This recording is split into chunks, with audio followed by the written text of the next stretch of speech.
bonitaradio.net, facebook.com/bonitaradio y en Twitter, bonita-radio. En línea con el mundo. Las expresiones vertidas en el siguiente programa no representan necesariamente la opinión de Bonita Radio. Las opiniones son exclusivas de sus autores.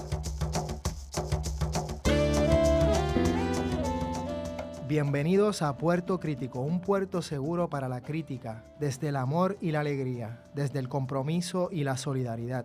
Un espacio de análisis y debate donde la ciudad y el pensamiento crítico son protagonistas.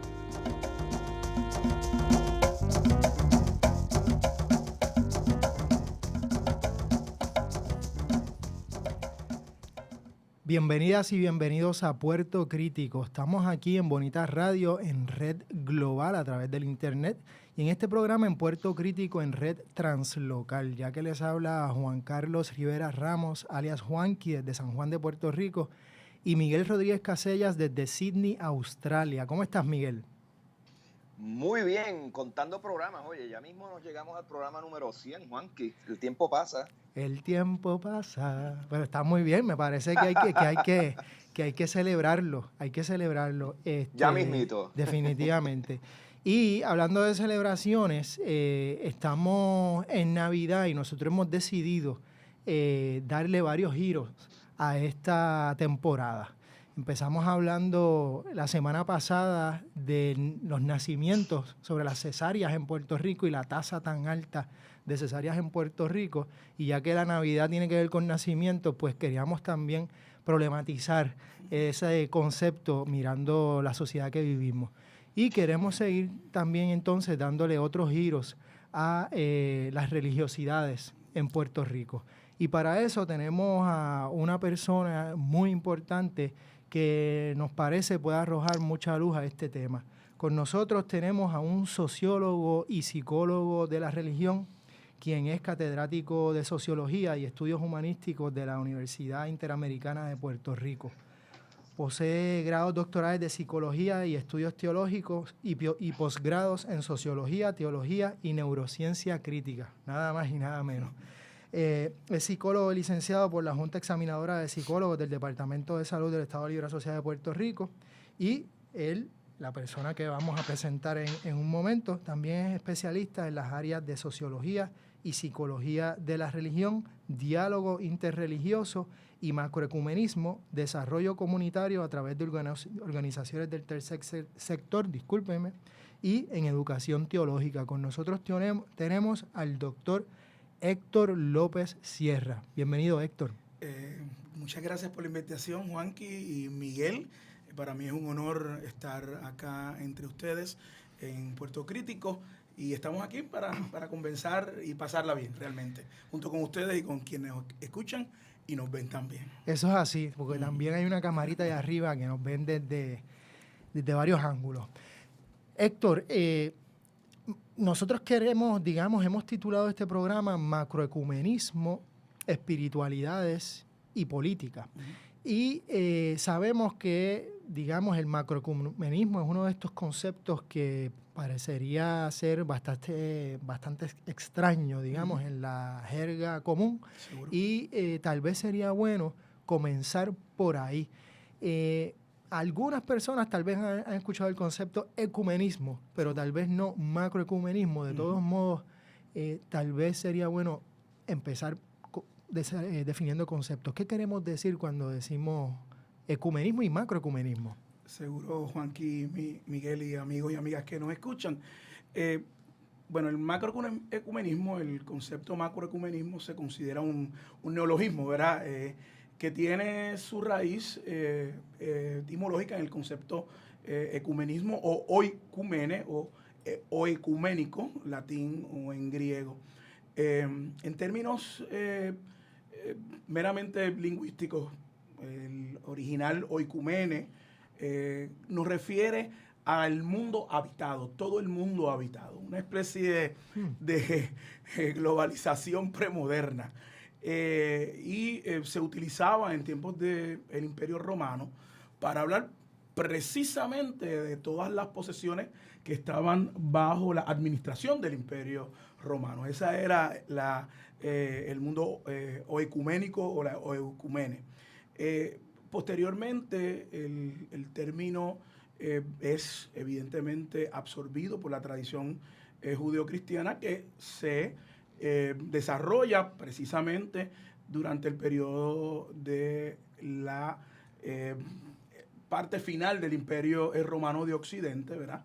Aunque también tiene una expresión oriental, y se utiliza para hablar de los concilios, las reuniones que convocaba la Iglesia de Roma desde diferentes lugares del mundo romano conocido, a partir de, en primer lugar, la convocatoria en el siglo IV de Constantino, en el concilio de Nicea. Algunos también hablan de un primer concilio ecuménico en Jerusalén en el siglo I, ¿verdad? Cuando los apóstoles se reunieron y nace lo que se conoce ya no el movimiento de Jesús, sino la iglesia cristiana posterior a la crucifixión y de Jesús y a la resurrección de Jesús en el Kairos, ¿verdad? En el mensaje de la iglesia cristiana. Así las cosas, estamos hablando en primer lugar de un entendimiento global, territorial. El término se utilizaba en el mundo de la administración pública y política del Imperio Romano, y la adopta entonces la iglesia especialmente en el periodo en donde la iglesia cristiana es aceptada ya como una iglesia oficial, y posteriormente se hace en la iglesia oficial del imperio, y el término lo utiliza para hablar de ahora no solamente todo el mundo administrado por el antiguo imperio romano pagano, sino ahora por el mundo habitado, donde está la presencia de toda la expresión de la cristiandad. De ahí, más adelante, ya no solamente desde la perspectiva del cristianismo originario, sino de la cristiandad que se extiende luego por la Edad Media y ya en la modernidad, el concepto ecuménico refiere a que hay un pluralismo que posterior a la Reforma Protestante se crea dentro de la iglesia cristiana, ¿verdad? El llamado cisma de la iglesia cristiana a partir de la llamada Reforma Protestante luterana, calvinista, zwingliana. Ahí tenemos entonces ya que interesantemente este término ecumenismo tiene su concepción a partir de la pluralización de la religión cristiana. Así que estamos hablando de una noción que intenta englobar a toda la expresión cristiana, pero que en este caso, a partir del surgimiento de la modernidad, esa religión cristiana ya ahora es una religión plural que trata de lidiar con un problema doctrinal, pero también con un problema práctico. ¿Qué sucede ahora que ya no hay una sola expresión de la fe cristiana? Así que el ecumenismo moderno, si uno quiere, o de la modernidad, surge precisamente de la pluralización institucional de la religión cristiana a partir del cisma protestante o de la reforma protestante en el siglo XVI. Ya en tiempos mucho más contemporáneos, uno puede hablar de reuniones ecuménicas que se dan a partir de convocatorias de movimientos protestantes globales, como es el llamado movimiento de Edimburgo en 1910, donde nace lo que hoy se conoce como el Consejo Mundial de Iglesias, el CMI. El Consejo Mundial de Iglesias es un organismo ecuménico que en este caso aglutina a las diferentes ramas y denominaciones del protestantismo global en sus diversas expresiones, incluyendo este Consejo Mundial de Iglesias, ¿a quién? A la llamada Iglesia Cristiana Ortodoxa Oriental, que tiene su sede en la antigua Constantinopla, hoy en Turquía, en Ankara, y no solamente a la iglesia oriental, sino que convoca también a las diferentes iglesias protestantes, sean estas protestantes europeas, protestantes estadounidenses, o americanas, mejor dicho, y a las también iglesias protestantes del llamado tercer mundo o del mundo de los 2 tercios, Asia, África, América Central, el Caribe y África del Sur. Y ahí en el Consejo Mundial de Iglesias, la Iglesia Católica, Apostólica y Romana es invitada a participar. Y participan como observadores, pero no como miembros del Concilio Mundial de Iglesia. Eso te da un poco, verá, unas pistas de que la Iglesia Católica se entiende como la originaria iglesia, claro, que no tiene por qué participar de otras expresiones ecuménicas, porque ella es ecuménica en sí mismo. Así las cosas, verás, una historia algo larga, muy rápidamente contada, de muchos siglos, pero es necesario para entender este concepto de macroecumenismo, porque termino diciendo, verá, que el Consejo Mundial de Iglesia o el Concilio Mundial de Iglesia reconoce dentro de su estructura ecuménica a las iglesias protestantes de América Latina, América Central, el Caribe, América del Sur, África, Asia, el llamado cristianismo emergente, y lo reconoce como iglesias que tienen en este momento histórico, estamos hablando de la segunda mitad del siglo XX en adelante, la mayor cantidad de cristianos y cristianas, tanto protestantes como católicos. Ese reconocimiento, esa realidad fáctica, hace que el cristianismo del mundo de los 2 tercios, el cristianismo de la parte sur del planeta, el cristianismo el tercer mundo, comience a replantearse lo que significa esta noción de ecumenismo.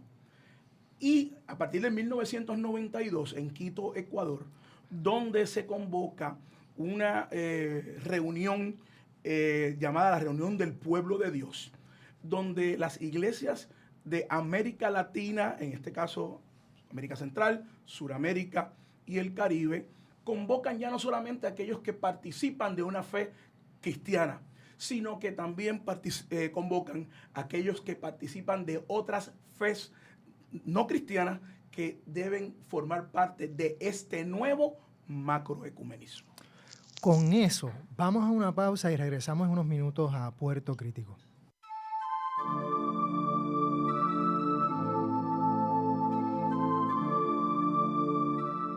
La vía al crecimiento es universal. Gisela López abre un espacio para que puedas tener acceso a los temas de la espiritualidad desde sus distintas manifestaciones. 2 miércoles al mes a las 7 de la noche. Por aquí, por Bonita Radio. En línea con tu mundo.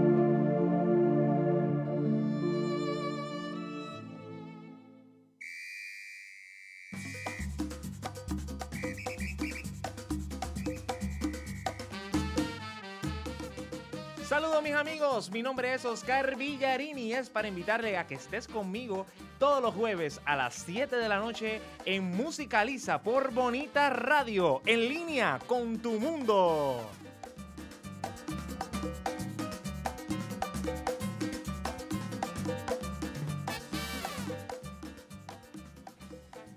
Y regresamos a Puerto Crítico conversando con el doctor Héctor López Sierra sobre macroecumenismo, espiritualidades y política. Y estábamos hablando de macroecumenismos desde una perspectiva histórica, desde ese ecumenismo hasta ese macroecumenismo. Miguel, ¿tú quisieras comentar algo? Sí, quisiera, o sea, cuando escucho la síntesis o el encuentro, más que síntesis, de diversidades religiosas y demás, más allá de la cuestión institucional y demás, me interesa cómo se negocia, digamos, una idea de un Dios mucho más diverso, viniendo de distintas estructuras de fe.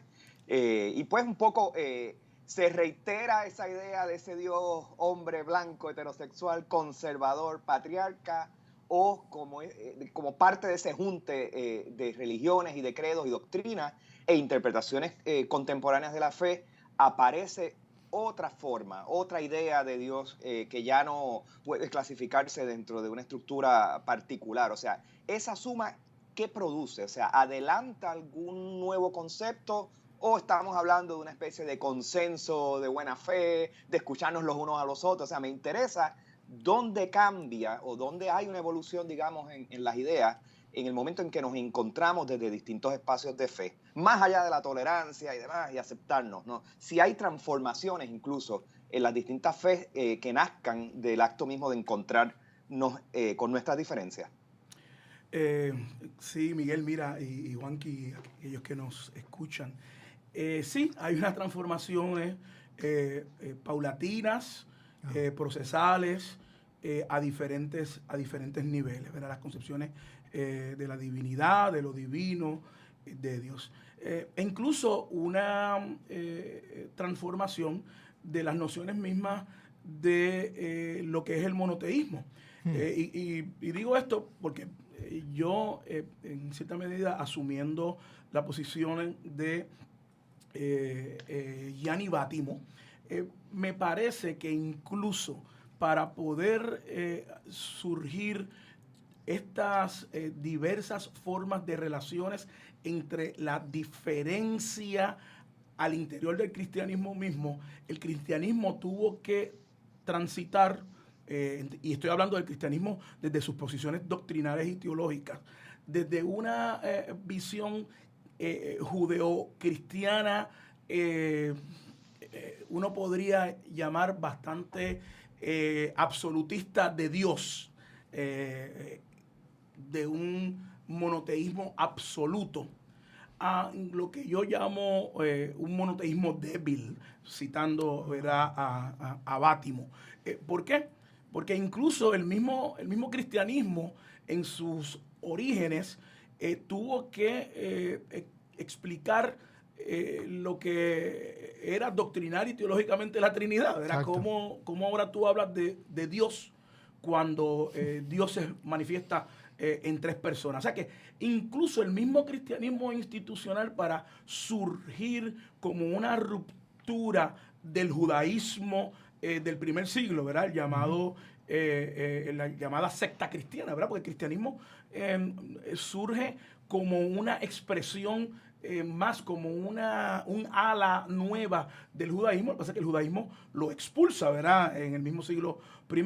Se tuvo que dar desde el origen del cristianismo mismo una evolución de la noción de Dios y no, digamos, la apertura hacia una concepción femenina de Dios desde la perspectiva mariana, ¿verdad? Leonardo Boff tiene un trabajo llamado El rostro femenino de Dios, donde trabaja la concepción femenina de Dios a partir de María y del marianismo. Así que al interior mismo de la institucionalidad, y yo sé que tu pregunta un poco lo que me plantea a mí es, bueno, y más allá de la institucionalidad, claro. pero es justo que diga que al interior mismo de la institucionalidad hay heterogeneidad y hay transformaciones y mutaciones. De hecho, es interesante que los llamados concilios ecuménicos de la Iglesia cristiana a partir del concilio de Nicea en el siglo IV, esos concilios fueron convocados por el obispo de Roma, ¿verdad? Fundamentalmente, y también por el emperador y el monarca. ¿Para qué? Para dilucidar asuntos doctrinales de maneras de interpretación alternas que se dieron al interior del cristianismo. Por ejemplo, el primer concilio o el segundo, dependiendo si uno acepta que en Jerusalén, luego de la crucifixión de Jesús y de la resurrección en el mensaje de la iglesia, es o no es un concilio, ¿verdad? Eso es un debate que no vamos a entrar. Pero digamos que el primer concilio ecuménico es el de Nicea en el siglo IV de la era cristiana. Ese concilio se convocó para dilucidar una controversia con un movimiento muy fuerte llamado el arrianismo y un teólogo muy importante llamado Ario. Y Ario planteaba claramente que Jesús no era Dios, sino era una manifestación de Dios. No era Dios. O sea, que ya hay al interior mismo del cristianismo originario un debate pluralista que evidentemente lo ganan los que más fuerza y poder tuvieron en términos de la institución, pero no quiere decir eso, que estos grupos que eran considerados heréticos algunos, apostatas otros, dejaron de existir. Incluso algunos de sus planteamientos, muchos de sus planteamientos fueron subsumidos dentro de la doctrina cristiana en términos generales. Eso por la vía institucional. Pero por la vía no institucional se da una fe que los teólogos latinoamericanos de la liberación, pero también la sociología de la religión, la antropología de la religión, le llama una fe popular. Comienzan a darse a los márgenes de la institucionalidad grupos que desde una relación, como diría Néstor García Canclini, cuando hablaba de la modernidad, de entrar y salir de la modernidad, yo a lo Canclini digo, de entrar y salir de la institucionalidad, comenzaron a desarrollar diferentes maneras de ver a la divinidad. Algunos llamaron esas formas de ver, nuevas formas de ver a la divinidad en el proceso de transformación histórica de esas visiones de lo divino, llamaron a esas formas sincréticas, ¿verdad? Donde se mezclaban, y el término sincrético no nos da el tiempo, es un término muy debatido, aceptado por algunos, rechazado por otros dentro de la discusión académica y científica de las ciencias de la religión, pero por el momento, como cuestión de la conversación, vamos a aceptarlo, ¿verdad? Se desarrollaron visiones sincréticas de lo divino a los márgenes de la institucionalidad, que la institucionalidad en algunos momentos asumió o rechazó, y se entraron y se salieron de esas concepciones. Pero la realidad es que tenemos visiones de la divinidad que le adscriben características femeninas a la divinidad, que hacen ver a la divinidad no desde un monoteísmo absoluto, sino de un monoteísmo relativo, donde sí hay una divinidad, pero que se manifiesta a través de diferentes formas y expresiones materiales, espirituales, y también se ve a la divinidad dentro de estos grupos y formas de expresión marginal, no desde la perspectiva peyorativa, sino alternativas, ¿verdad?, a la institucionalidad. Se ve también desde unas perspectivas que van a obligar a la institucionalidad a reformular su propia concepción de Dios. Por ejemplo, a partir del 1968, con el trabajo del teólogo de la liberación, Gustavo Gutiérrez, Teología de la Liberación, perspectiva, sí. Dios se le comienza a llamar el Dios de los pobres. Ya hay en la misma planteamiento de la teología al interior de la Iglesia católica y también de la Iglesia protestante. Por ejemplo, Rubén Alves, teólogo, acaba de morir, filósofo protestante brasileño, que se le considera uno de los originadores de la teología de la liberación, comienza a hablarse de Dios como el Dios de los pobres, como el Dios de los empobrecidos, y las teologías de la liberación en plural comienzan a hablar de el Dios indígena, del Dios con rostro indígena, del Dios con rostro negro, el Dios con rostro de mujer.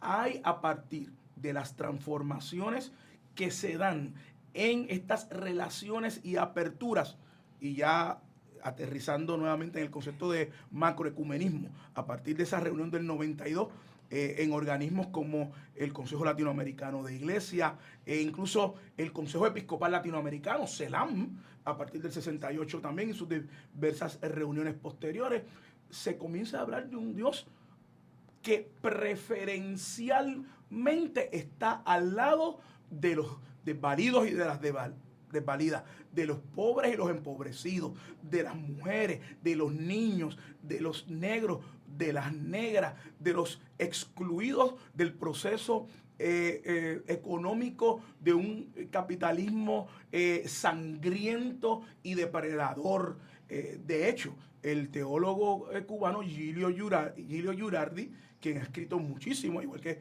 el obispo católico brasileño Pedro Casáldiga, ha planteado que el macroecumenismo que surge de estas nuevas formas de entender a lo divino, que se abre a otras formas de fe, no necesariamente cristianas o sincréticas o indígenas, afrodescendientes, comienzan a formular a un Dios que rechaza las prácticas de un capitalismo neoliberal. Así lo dicen las declaraciones de los teólogos y teólogas que asumen el macroecumenismo. Héctor, perdona que te interrumpa. O sea, si te estoy siguiendo, estaríamos viendo un movimiento que nace, digamos, de expresiones e interpretaciones populares y que de alguna manera un ala de la teología, saliéndose de la institucionalidad,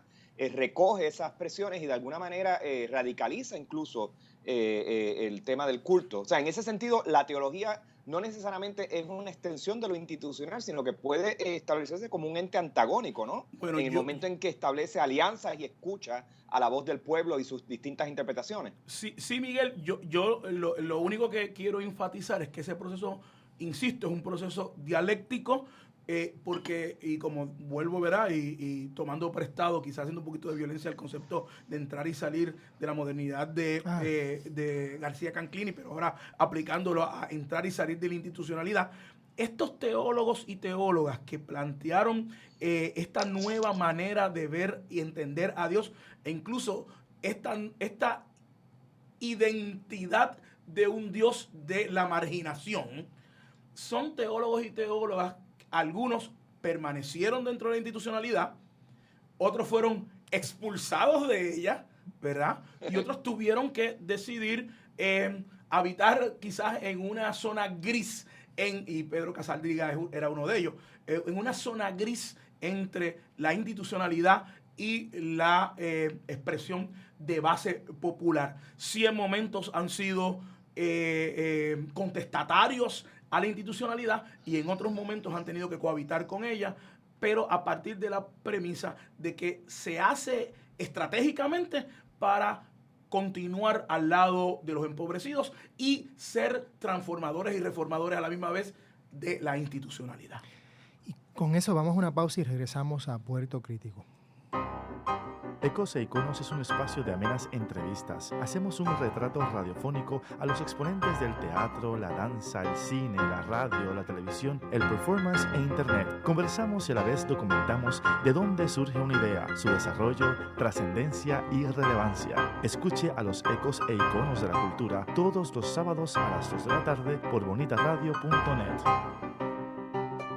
De Letras es un espacio protagonizado por la palabra escrita. Aquí disfrutarás de entrevistas a personas para quienes la palabra es el oficio. Gente que escribe desde sus pasiones, obsesiones, ideas, sueños, realidades y amores. De Letras, todos los jueves a las 6 de la tarde por Bonita Radio, en línea con tu mundo.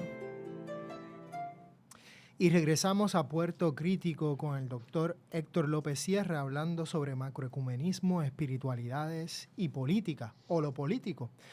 Y estábamos en una discusión muy fascinante sobre el desarrollo del ecumenismo y el macroecumenismo y cómo la teología de la liberación también ha sido un actor principal en ese proceso y se ha convertido en las teologías de la liberación y expresiones de religiosidad popular, donde diferentes grupos históricamente marginados, afrodescendientes, indígenas, mujeres, eventualmente también sé que homosexuales, han entrado a la discusión y han ido transformando precisamente toda esta hermenéutica teológica. Entonces, me pregunto, en Puerto Rico, un lugar caribeño, territorio, país caribeño, con una fuerte influencia afrodescendiente africana. También vemos, obviamente, a través de nuestra historia, diferentes manifestaciones espirituales y prácticas religiosas que son afrodescendientes. ¿Cómo, o en todo caso, pregunta, se ha dado ese diálogo, esa discusión, aunque sea de algunos individuos o tal vez de manera más formal de algunas instituciones, ese tipo de macroecumenismo entre la doctrina cristiana o las iglesias cristianas y expresiones religiosas como decir la regla de Ocha o el palo mayombe, entre otras expresiones? Desgraciadamente, limitadísimamente. Y se podría, es la pregunta también. Sí, es una excelente pregunta. La respuesta es limitadamente, fundamentalmente entre individuos de buena voluntad. Y pudiese mencionarte, a partir de mi experiencia, 3 instancias semi-institucionales, para ponerle de alguna manera. Seguro. En el 1993, interesantemente, un año después del encuentro de Quito, encuentro del pueblo de Dios, en el otrora Concilio Evangélico de Puerto Rico, en aquel entonces dirigido por su secretario ejecutivo, el finado, querido, amado y añorado Moisés Rosas Ramos, un afropuertorriqueño, quien era el secretario ejecutivo en aquel momento. Decidimos, junto a otro grupo de amigos y colaboradores, que nos convocaba el Concilio Evangélico de Puerto Rico, que el Concilio Evangélico de Puerto Rico es una organización ya casi centenaria, que aglutina a las iglesias protestantes, llamadas protestantes históricas de Puerto Rico: iglesia presbiteriana, metodista, luterana, evangélica unida, entre otras. Y a raíz de lo mismo que convocó la reunión del 1992, el llamado quinto centenario del entrecomillado descubrimiento de América, convocar también a grupos de cristianos y cristianas de diferentes tradiciones a pensar el impacto de la presencia del cristianismo ibérico en América y especialmente en Puerto Rico. Y nos reunimos, me acuerdo, en el Seminario Evangélico de Puerto Rico, en una institución de educación teológica superior frente a la Universidad de Puerto Rico. Yo soy exalumno de esa institución. Y convocamos a cristianos, cristianas, ateos, también los convocamos a ese evento, y convocamos a un sacerdote de la religión yoruba, un sacerdote de Ifá, de la regla de Ocha Ifá en Puerto Rico, el sacerdote de Ifá, José Ramírez, en aquel entonces. Lo convocamos a tener una ponencia, incluso. Se dieron una serie de ponencias y tuvimos una serie de encuentros excelentes, que los encuentros fueron publicados en una revistita ya desaparecida que se llama Casabe. Está por ahí en algunas bibliotecas.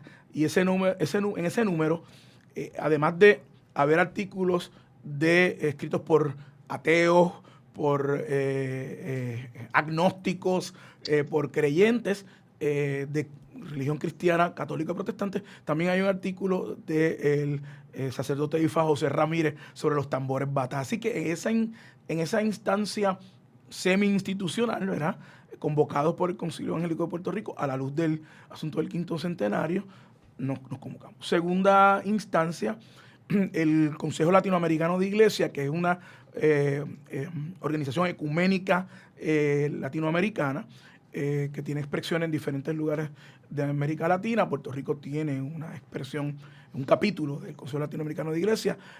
Hace aproximadamente 3 años se desarrolló, a partir de lo que se desarrolla también a nivel continental, una llamada pastoral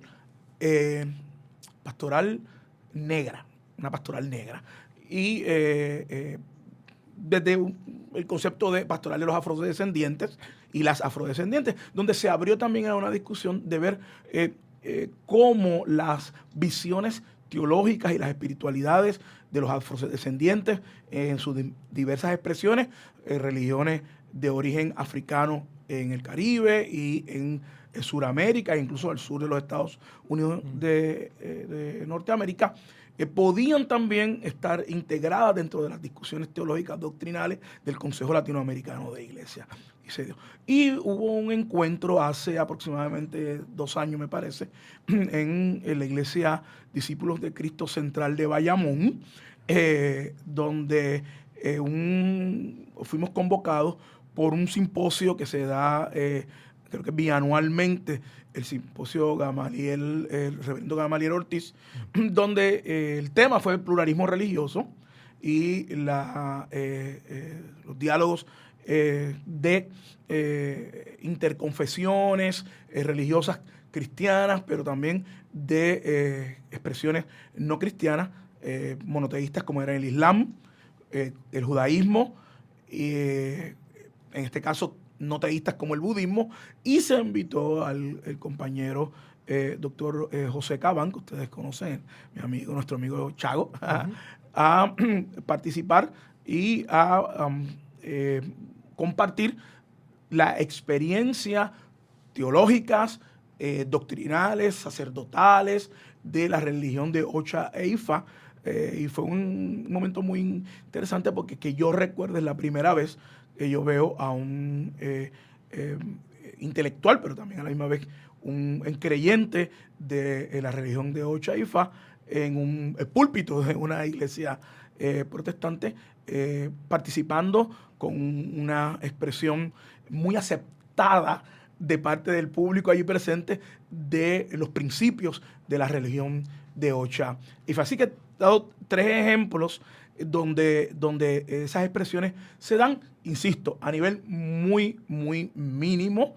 Debería ser mucho más, pero te soy muy sincero, me parece a mí que aún en Puerto Rico, por desconocimiento, prejuicios, visiones fundamentalistas de la religión, estos diálogos son muy difíciles porque se tiende de parte de los grupos religiosos exclusivistas judeocristianos o de posiciones exclusivistas dentro de un cristianismo católico o protestante a demonizar, minusvalorar, infantilizar las fes de grupos de afrodescendientes o de grupos de aborígenes en nuestro país. La realidad es esa y no se puede ocultar. Miguel. Sí, y claro, uno quisiera pensar dentro de el optimismo que una visión macroecuménica pues va a traer una liberalización quizás de alianzas que se dan entre la religión y lo más conservador, política y económicamente hablando, de la esfera social. Pero te pregunto, ¿hay dentro de esos juntes lo contrario? O sea, donde el macroecumenismo, en lugar de abonar una reconsideración de temas de raza, clase, género, sexualidades, o incluso ofrecer un frente contra el neoliberalismo y las condiciones coloniales que todavía existen. O sea, ¿existe un macroecumenismo que hace lo contrario a esa liberalización? Que al contrario, lo que hace es enquistarse aún más en el conservadurismo y en el colaboracionismo con organismos de opresión. Miguel, como hemos definido y se ha definido macroecumenismo, la respuesta es no. Yo creo que, insisto, hay un fermento que es mucho más organizado, lastimosamente, lo digo, ¿verdad? No es algo que me alegre, todo lo contrario, está mucho más organizado fuera de este país que en este país, ¿verdad? Yo creo que hay un gran reto, hay un fermento, se convoca a nivel académico estas discusiones mucho más que incluso a niveles eclesiales. Creo que hay que hacer más. Creo que dentro de los organismos institucionales hay gente abierta algunos están en posiciones de poder, otros no están en posiciones de poder, pero no, yo creo que quienes asumen un macroecumenismo o asumen una posición pro diálogo interconfesional están abiertos a que se extienda, ¿verdad?, esta visión crítica, se abra esta visión crítica, pueda ser asumida y transforme la institucionalidad, pero en ocasiones los obstáculos son muy grandes, ¿verdad? Y a veces se tiene que vivir este macroecumenismo, algunos le llaman estas múltiples pertenencias a múltiples formas de religión de manera casi clandestina todavía, ¿verdad? A la usanza de como algunos esclavos y esclavas, o la mayoría de ellas negros y negras tuvieron que hacerlo, e indígenas en diferentes lugares de América Latina y de América del Norte. Pero creo que ese fermento existe y hay que alentarlo. Quizás más adelante, ¿verdad? Luego de la pausa, me gustaría darte un ejemplo. Bueno, podemos continuar entonces, ¿verdad? Sí. De quizás la única forma de ecumenismo liberal que también ha manifestado algunas posiciones reaccionarias, como tú sugerías en tu pregunta. Tú lo sugerías sobre, ¿verdad?, Puerto Rico. Yo tendría que mencionarte que la que conozco es de Estados Unidos de Norteamérica. Muy rapidito, la Iglesia Episcopal estadounidense, una iglesia que nadie podría decir que es una iglesia conservadora, es una iglesia liberal. De hecho, ordenan homosexuales y consagran, aunque hay una moratoria en este momento, obispos homosexuales. Pero es interesante que en el 2009 una sacerdote episcopal afroamericana, Ann Holmes Redding, profesora de literatura de la bíblica en la Universidad de Seattle, decidió, siendo sacerdote episcopal, declarar afroamericana desde su fe, desde su identidad afroamericana, de que ella era genuinamente cristiana y genuinamente musulmana. Lo declaró públicamente. ¿Y saben cuál fue el resultado de esa declaración? La obispo de su diócesis le expulsó de la diócesis y se fueron removidas sus órdenes porque era incompatible para la fe episcopal ser cristiana y musulmana, una denominación que ordena homosexuales. Así que uno tendría, ¿verdad?, que también ser crítico a algunas posiciones liberales que en algunos temas dentro de la experiencia religiosa pueden ser muy liberales, pero en otras, desde mi perspectiva, altamente conservadoras y reaccionarias. Muy interesante. Vamos a una pausa y regresamos en unos minutos a Puerto Crítico. Se mira con las manos y se toca con los ojos. Veo. ¿Qué ves? ¿Qué miran las niñas de tus ojos? Color, Forma, vacíos imagen. y texto en Veo. El primer museo virtual lo escucha y lo ve a la 1 de la tarde, sábados alternos por Bonita Radio, en línea con tu mundo.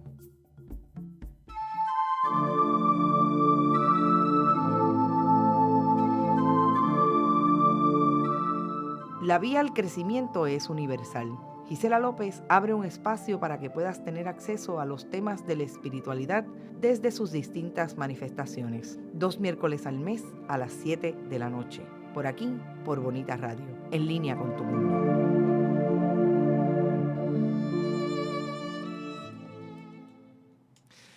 Y regresamos a Puerto Crítico hablando con el doctor Héctor López Sierra, sobre macroecumenismo, espiritualidades y lo político. Está fascinante esta conversación y quería seguir conversando un poco sobre Puerto Rico y sobre estas relaciones cristianismo y religiones afroantillanas dentro de las prácticas en sí, o las doctrinas, por llamarle así. ¿Crees que hay, o digamos, qué compatibilidades y diferencias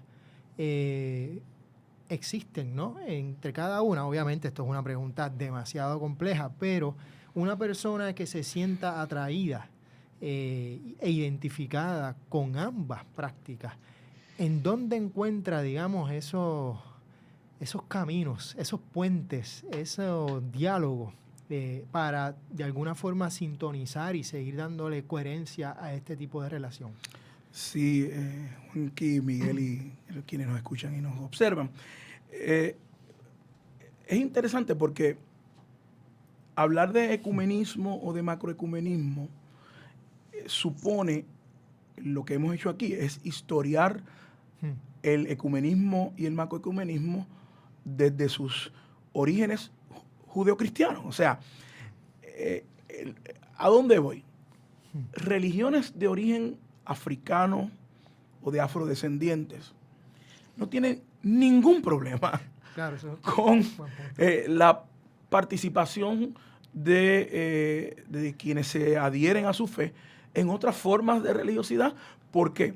Porque no tienen una visión monoteísta absoluta, exclusivista, sino tienen una visión, especialmente la religión de Ocha e Ifá, que es la que mejor conozco, tiene una visión catalogada como un monoteísmo relativo de carácter panenteísta. Panenteísta quiere decir que la divinidad está presente en todo, incluso en lo inanimado como en lo animado. Así que hay el reconocimiento de que la divinidad está en otras formas de religiosidades que no tienen que ser la propia. ¿Sí? Y eso ha sido así desde el origen de las religiones de origen africano, valga la redundancia, en América, ¿verdad?